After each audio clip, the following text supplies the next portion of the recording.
अब જોઈ રહ્યા છો spark today news. Shri Mahakal Sena સેવા ટ્રસ્ટ વડોદરા દ્વારા સેવાકીય કાર્યો કરવામાં આવે છે। ગૌરી વ્રત નિમિત્તે પ્રતિવર્ષની જેમ આ વર્ષે પણ વહેલી સવારે ગોત્રી ગામના તળાવે જય શ્રી પારેશ્વર મહાદેવ તેમજ ક્ષત્રિય વીર ભાથીજી મહારાજના પવિત્ર સાનિધ્યમાં શ્રી મહાકાલ સેના સેવા ટ્રસ્ટના પ્રમુખ શ્રી અલ્પેશસિંહ ગોહિલ તેમજ સેવાભાવી સ્વયંસેવકો દ્વારા ગૌરી વ્રત કરતી કુંવારિકાઓને ડ્રાયફ્રૂટ વેફર્સ અને કેળાની પ્રસાદીનું વિતરણ કરવામાં આવ્યું છે। ગૌરી વ્રત કરતી દરેક કુંવારિકાઓની મનોકામના પૂર્ણ થાય તેવી મહાકાલ દાદાના ચરણોમાં સંસ્થાના ભાઈઓ દ્વારા પ્રાર્થના પણ કરવામાં આવી છે।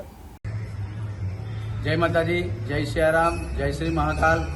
ગોત્રી તળાવના કિનારે પારેશ્વર મહાદેવ તેમજ ક્ષત્રિય વીર ભાથીજી મહારાજના પવિત્ર સાનિધ્યમાં શ્રી મહાકાલ સેના સેવા ટ્રસ્ટ દ્વારા ગૌરી વ્રત કરતી કુમારિકાઓને ડ્રાયફ્રૂટ, કેળાની વેફર તેમજ ફ્રૂટની પ્રસાદીનું વિતરણ કરવામાં આવ્યું। ગૌરી વ્રત કરતી કુમારિકાઓની સર્વ મનોકામના પૂર્ણ થાય તેવી અમે સૌ શ્રી મહાકાલ દાદાના શ્રી ચરણોમાં પ્રાર્થના કરીએ છીએ। જય માતા।